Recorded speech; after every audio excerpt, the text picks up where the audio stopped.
Assalamualaikum warahmatullahi wabarakatuh. Perkenalkan, saya Lailulis Milasari dari Departemen Keperawatan Anak Maternitas, Fakultas Kedokteran Kesehatan Masyarakat dan Keperawatan UGM. Pada kesempatan ini, saya akan menjelaskan dan mendemonstrasikan bagaimana cara memandikan bayi baru lahir dan perawatan tali pusat.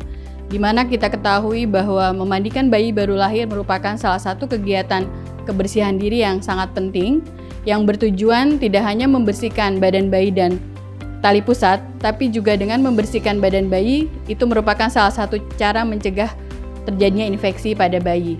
Tujuan yang lain memandikan bayi baru lahir yaitu pada saat memandikan kita bisa sekalian mengkaji kondisi kulit bayi dan juga kita bisa melihat bagaimana kondisi tali pusat bayi. Sehingga bila ditemukan adanya tanda-tanda infeksi, kita bisa mengidentifikasi sejak awal. Hal lain yang bisa dilakukan adalah kita bisa mengedukasikan orang tua, di mana kita ketahui bahwa tidak semua orang tua berani memandikan bayi baru lahir. Mari kita lihat video berikut ini.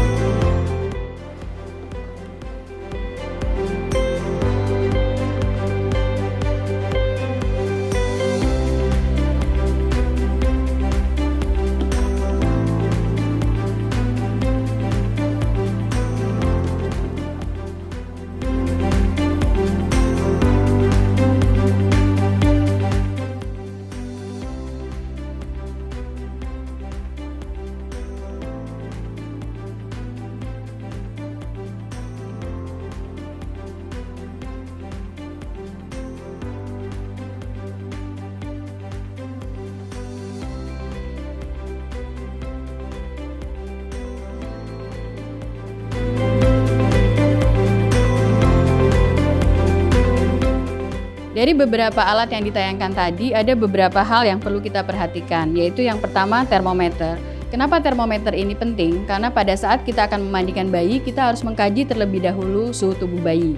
Yang lain yang harus kita perhatikan, di dalam peralatan untuk perawatan tali pusat. Di sini kita bisa melihat bahwa ada dua pinset yang disediakan, tapi sebetulnya apabila nanti tali pusat bayi itu menggunakan klem, kita tidak perlu menggunakan pinset, jadi kita cukup memegang klem yang ada pada tali pusat bayi.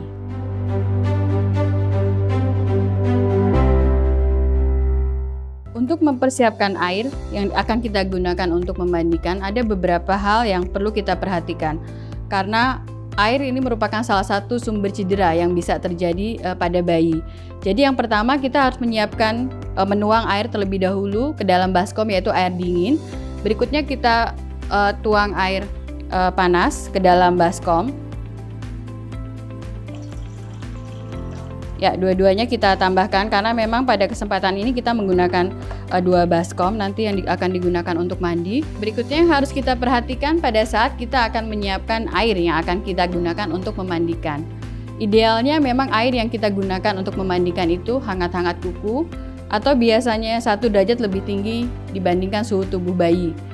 Bila di rumah sakit tersedia termometer air, kita bisa gunakan termometer air.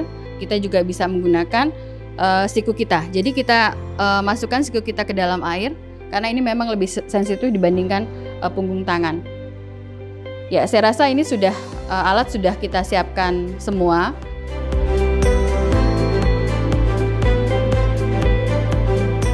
Selamat pagi Bu Cahya. Gimana Bu kondisi pagi ini? Oh ya, pagi ini saya perawat Leli. Saya kebetulan dinas pagi di ruang rawat ini akan memandikan bayi ibu dan melakukan perawatan tali pusat. Ya, karena memang hal ini penting dilakukan ya Bu ya. Jadi memandikan bayi untuk tadi membersihkan badan bayi, dan kita ketahui bahwa bayi itu pada awal sangat risiko terjadi infeksi, sehingga itu harus kita bersihkan setiap hari. Ya, selain itu mungkin nanti Ibu ini sudah pernah memandikan sebelumnya? Oh belum ya, nanti saya akan bantu memandikan bayi Ibu Cahya terlebih dahulu. Nanti Ibu tolong perhatikan, setelah itu mungkin besok nanti Ibu bisa mulai melatih untuk memandikan sendiri. Jadi nanti waktunya kurang lebih sekitar 7 menit Bu. Ya, kalau di sini nanti bayi Ibu akan hanya saya mandikan dengan diseka. Ya, jadi sebetulnya nanti bisa juga nanti kalau Ibu ingin menggunakan bak mandi di rumah, yang penting harus Ibu perhatikan bahwa jangan sampai bayi itu kedinginan atau yang biasa kita sebut hipotermi.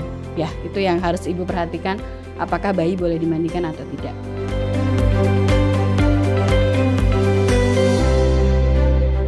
Kita mulai ya Bu ya.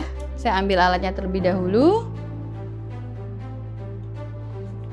Jangan lupa Ibu kalau mau mandikan bayi, kita harus selalu cuci tangan ya. Cuci tangan.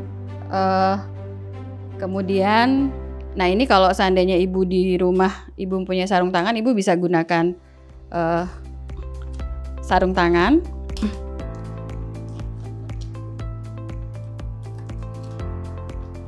Kita gunakan apronnya.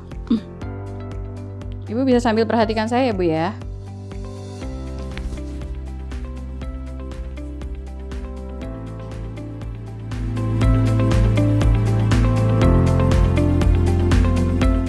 Ini bajunya sudah ada ya Bu ya. Ini bajunya kita tata dulu biar nanti gampang. Kita siapkan, gunakan alas ya Bu ya. Nanti kalau di rumah juga takutnya nanti kalau tidak menggunakan alas kasurnya bisa basah. Nah di sini kita menggunakan 2 handuk. Nanti Ibu pada saat di rumah bisa juga gunakan 1 handuk. Nah tinggal dilebarkan saja handuknya. Nah kemudian yang perlu kita perhatikan pada saat kita mandikan bayi, bangun dulu ya Dek ya. Jadi sebaiknya kita memandikan bayi sebelum makan ya, karena kalau setelah makan takutnya nanti bayi itu muntah ya. Dan harus kita pastikan juga bahwa seperti ini nih adiknya sudah bangun ya Bu ya. Jadi kita bisa siap memandikan. Mandikan ya Dek, mandi dulu ya Dek ya. Nah kemudian yang perlu diperhatikan lagi pada saat bayi ini mau kita mandikan, kita harus cek dulu Bu, apakah bayi ini suhunya turun atau biasanya kita kedinginan ya kalau kita lihat. Nah tanda kedinginan itu apa? Bisa kita lihat dari warna kulitnya biasanya membiru ya, atau di sini di membran mukosa bibirnya juga kebiruan. Nah kalau Ibu punya termometer, ini harus cek terlebih dahulu menggunakan termometer ya. Tadi tanda-tanda yang lain bisa kita lihat dari kulit dari si bayi. Diukur dulu suhunya ya Dek ya. Kita buka dulu biar mudah. Ya ini kita ukur terlebih dahulu.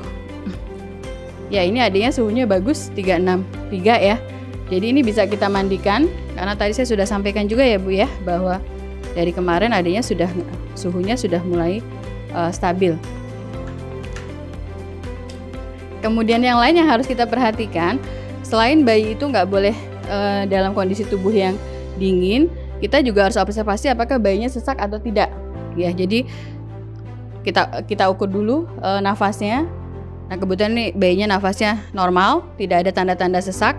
Kalau sesak biasanya bisa kelihatan ya Bu ya. Di sini nanti retraksinya kelihatan, ada retraksi dinding dada di sini. Kemudian juga di hidungnya kebetulan ada ini normal ya. Oh iya, adiknya belum dikasih nama ya Bu ya, ini masih bayi Nyonya Cahya. Ibu udah menyiapkan nama belum? Belum ya? Oh sudah. Siapa namanya Bu? Anissa. Adik Anissa ya. Nah kalau misalnya sudah kita sudah kita kaji ternyata bayi adik Anissa ini kondisinya bagus, suhunya normal, kemudian tidak ada sesak, sehingga bayi bisa kita mandikan.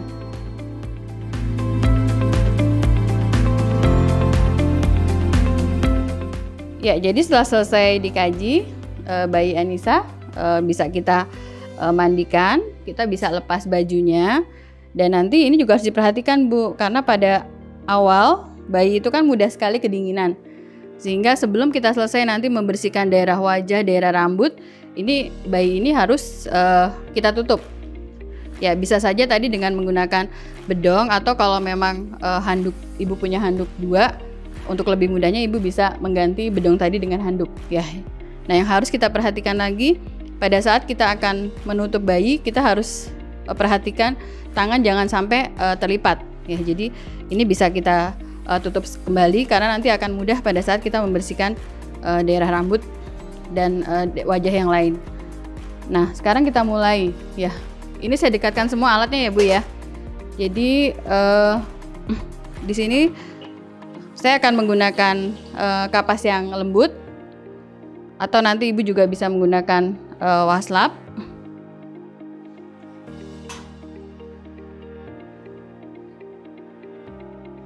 Dek Anissa, matanya dibersihkan ya. Ya, jadi ini kita bersihkan. Nah, untuk membersihkan daerah mata tidak perlu menggunakan sabun. Ya, ini bisa kita dekatkan. Ini ada 2 baskom ya Bu ya. Jadi satu nanti buat air sabun, satu buat membilas. Ya, ini kita dekatkan juga. Ya, mata yang pertama kali kita bersihkan karena ini area yang paling bersih. Nah, Ibu mohon diperhatikan membersihkannya jangan terbalik. Jadi dari kantus dalam, dari pojok sini ke arah luar. Kemudian kita gunakan sisi yang berbeda dari kapas ini. Jadi Ibu bisa saja tidak sekali ganti, tapi kalau memang dirasakan sudah kotor sebaiknya langsung ganti.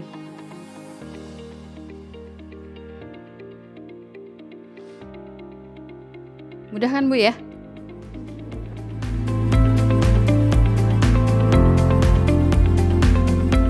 Ya, berikutnya mata sudah kita bersihkan. Berikutnya kita bersihkan muka ya, Dek Anissa ya. Ya, kita bersihkan mukanya. Ibu bisa membersihkan dari sini ya Bu ya. Ini Ibu bisa bersihkan dari atas mata. Kemudian Ibu juga perlu perhatikan di sekitar lipatan hidung, kemudian mulut ya Bu ya. Sambil dilihat apakah di dalam ada keputihan atau tidak. Kita sambil mengidentifikasi apakah ada infeksi jamur atau tidak ya. Jadi ini kita bersihkan. Daerah muka tidak perlu menggunakan sabun ya Bu ya. Cukup dibersihkan dengan menggunakan air. Dan seperti biasa, selesai kita membersihkan, membilas, kemudian kita harus segera keringkan wajah bayi. Dilap ya Dek ya.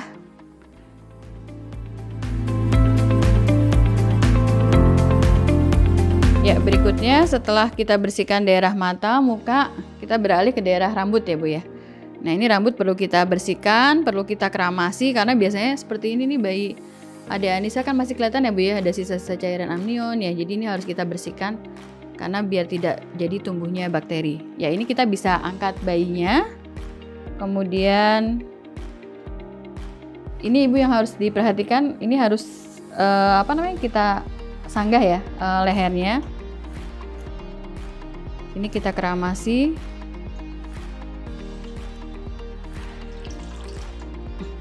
Nah, ini sambil dilakukan massage ya Bu ya.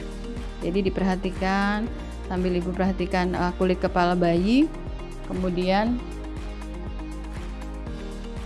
kita gunakan samponya.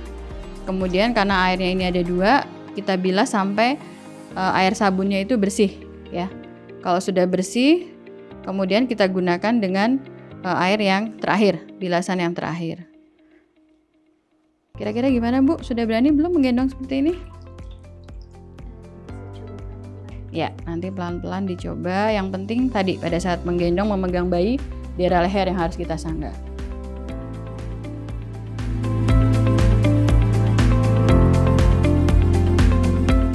Ya, kalau sudah kita keramasi jangan lupa dikeringkan ya Bu ya. Nah, pada saat mengeringkan Ibu juga sambil sekalian lihat di belakang di belakang telinga bayi, ini juga harus kita keringkan terlebih dahulu.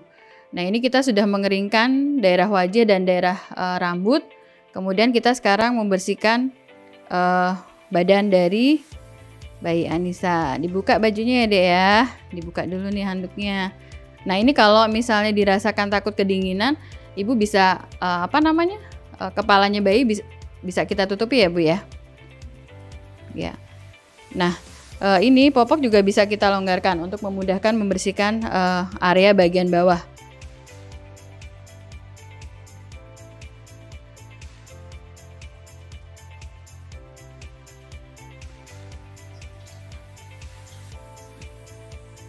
Ya, memandikan bayi lebih mudah dibandingkan dewasa ya Bu ya. Karena apa?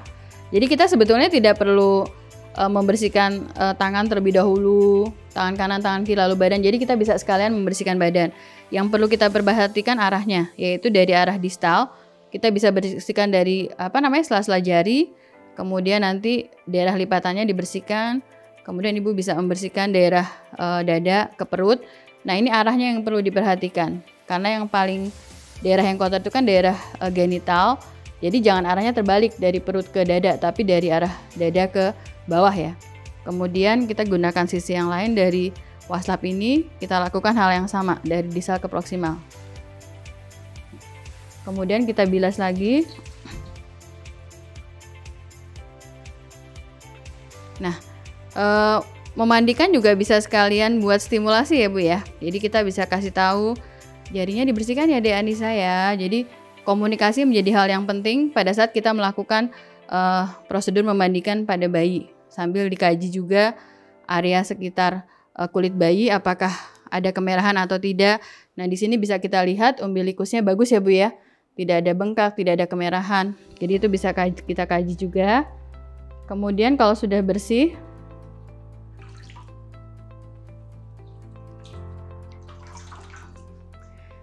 kita bilas.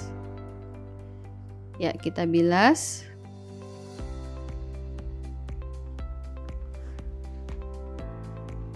Sudah, kemudian kita keringkan.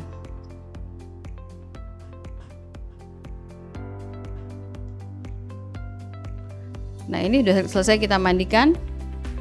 Berikutnya kita akan bersihkan daerah punggung, ya Bu ya.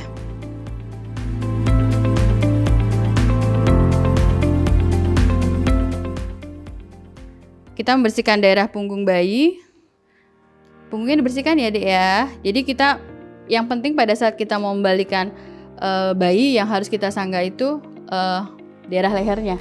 Ibu bisa memegang seperti ini atau ibu juga bisa tangan ibu ke belakang sini lalu kita gosok ya. Kita gosok daerah punggungnya. Jadi banyak caranya, yang penting harus kita perhatikan. Ibu harus menahan leher bayi. Jangan sampai itu tidak kita topang. Jadi arahnya tadi sama. Jadi jangan terbalik dari bawah ke atas, tapi dari leher ke arah bawah.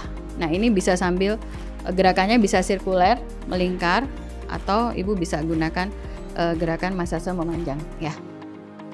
Ini kita bersihkan sambil kita observasi juga apakah daerah di sekitar kulit ini ada kemerahan atau ada luka ya. Nanti kalau ada, ibu harus segera laporkan kepada perawat ya Bu ya. Atau nanti kalau ibu pada saat mandikan di rumah lalu ibu tidak tiba-tiba melihat ada kemerahan atau luka, itu harus segera diobati. Ya, ini kemudian kita bilas sampai bersih. Kalau sudah, jangan lupa kita keringkan. Kenapa harus segera kita keringkan kembali pada saat mandikan bayi? Karena tadi untuk menjaga jangan sampai bayi kedinginan selama dimandikan. Ya, ini sudah. Kemudian berikutnya kita bersihkan daerah kaki atau ekstremitas bawah.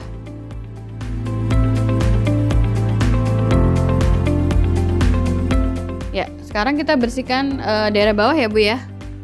Ya, ini kita tutupi bagian atasnya.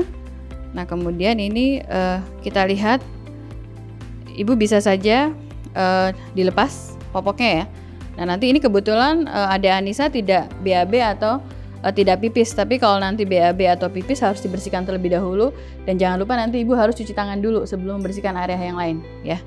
Jadi ini nggak apa-apa, bisa kita lepas sekalian. Kemudian kita bersihkan kakinya ya Dek ya. Ya, ini sama arahnya, diperhatikan sela-sela jari kaki kemudian ke arah atas ya. Jadi ini sebetulnya sekalian buat stimulasi juga ya Bu ya.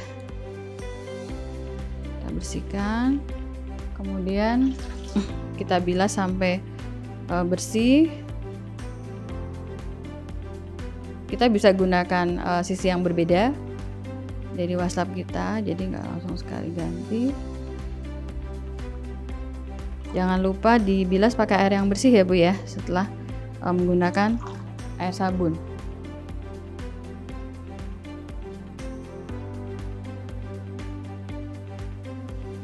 Sudah, kalau sudah kita keringkan.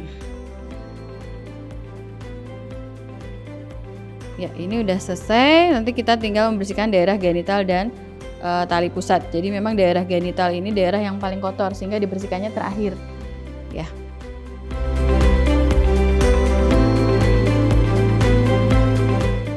Ini kita bersihkan. Nah, ibu bisa menggunakan waslap atau bisa juga menggunakan kapas ya.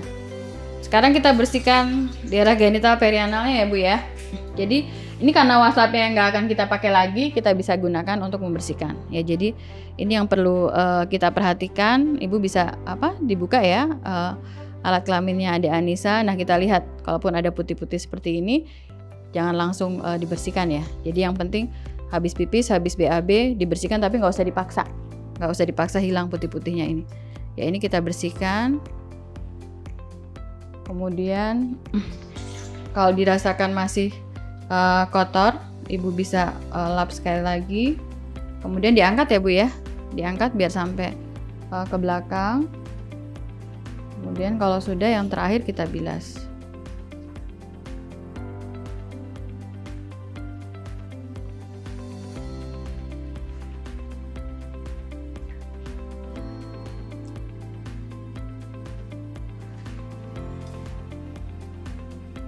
Ya, ini Adek Anissa sudah mandi. Tinggal sekarang kita mau merawat tali pusatnya.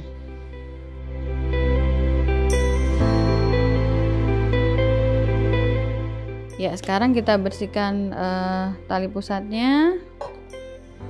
Tali pusat itu dibersihkan cukup dengan menggunakan air steril ya Bu ya. Jadi ibu tidak perlu menggunakan alkohol atau menggunakan NaCl ya, karena ini sebetulnya luka biasa yang nanti setelah 1 minggu sampai 14 hari biasanya dia akan lepas sendiri.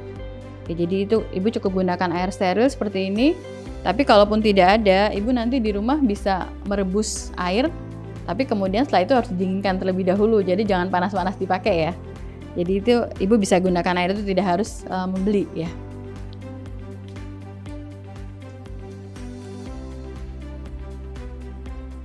Ya, ini kita gunakan Kita gunakan air steril.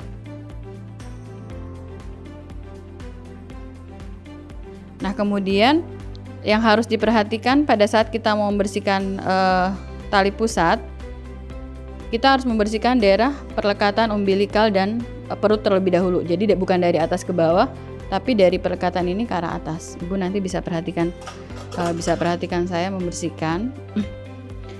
Ya, sebetulnya kalau di rumah, kalau ibu tidak punya alat yang disebut pinset, ibu bisa tidak perlu menggunakan, tidak apa-apa, karena memang prinsipnya bersih. Nah, ini yang tadi saya bilang, membersihkannya dari perlekatan umbilikal dan perut terlebih dahulu. Ibu gunakan sisi yang berbeda, dan ini diangkat klem Adek Anissa. Ya, jadi jangan lupa ya Bu, pada saat kita membersihkan ini diperas terlebih dahulu. Dan ini arahnya tadi ya, kembali saya ingatkan lagi, dari arah bawah ke atas. Jadi ini satu sisi, nah ibu bisa gunakan sisi yang lain ya. Kemudian area mana yang belum dibersihkan, kita lanjutkan sampai sekitar semua tali pusat ini bisa bersih dengan sempurna. Ya, ini yang terakhir nanti daerah atasnya, dan karena ini tidak basah ya Bu ya, jadi nggak perlu kita keringkan. Ya, ini yang harus ibu perhatikan pada saat ibu membersihkan tali pusat. Jadi cukup seperti itu Bu ya, tidak perlu menggunakan betadine atau menggunakan antiseptik yang lain ya. Sudah selesai dimandikan. Sekarang Adek Anissa pakai baju ya.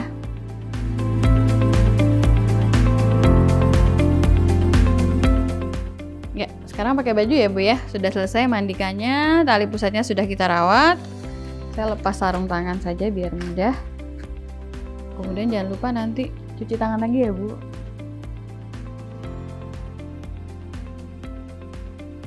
Ya. Nah, ini kita siapkan alatnya. Nah, ibu nanti kalau di rumah kebetulan ibu sendiri, makanya menyiapkan alat itu dari awal penting harus lengkap, sehingga bayi tidak ditinggal sendirian, takutnya nanti jatuh ya.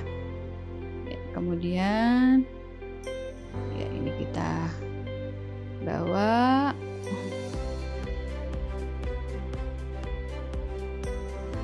Ya, ini saya akan pakaikan popoknya terlebih dahulu. Baru itu saya akan cek kembali suhunya Ade Anissa ya Bu ya.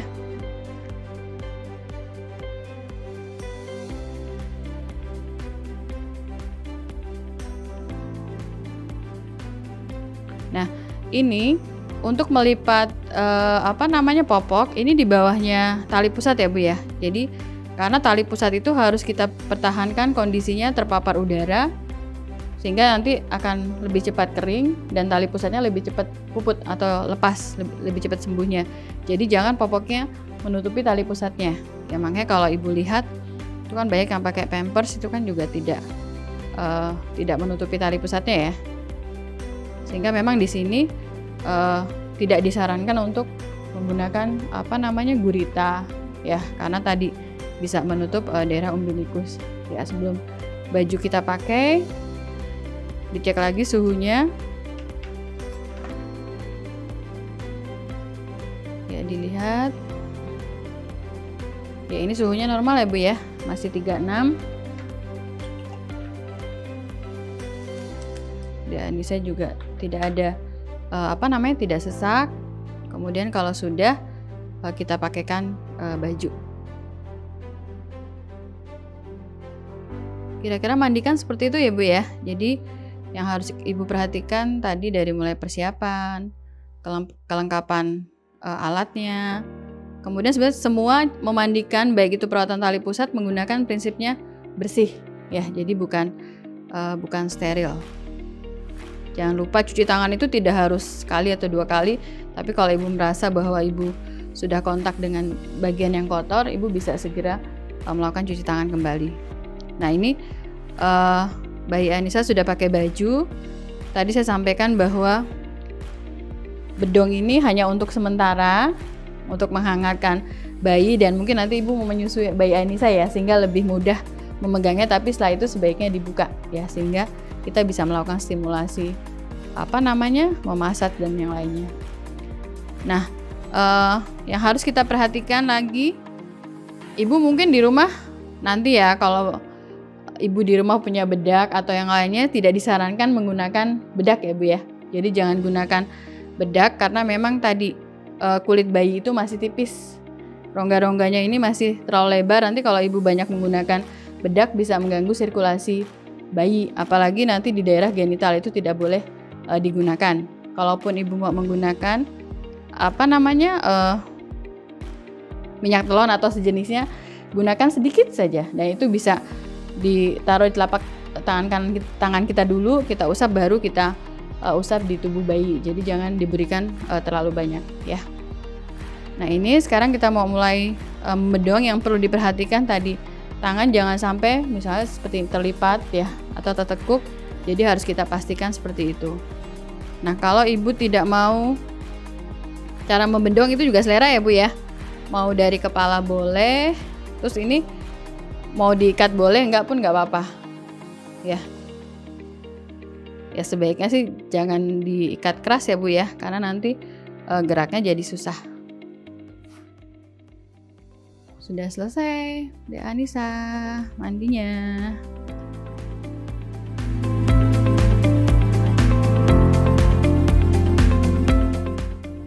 Ya, ini Adek Anissa sudah selesai mandikan ya Bu ya. Nah, yang jangan lupa disisir tadi, karena nyisir itu sekalian kita juga bisa membersihkan sisa-sisa tadi ya, sisa-sisa yang ada di kulit kepala ya. Jadi ini dibersihkan, disisiri lagi. Ini sudah cantik.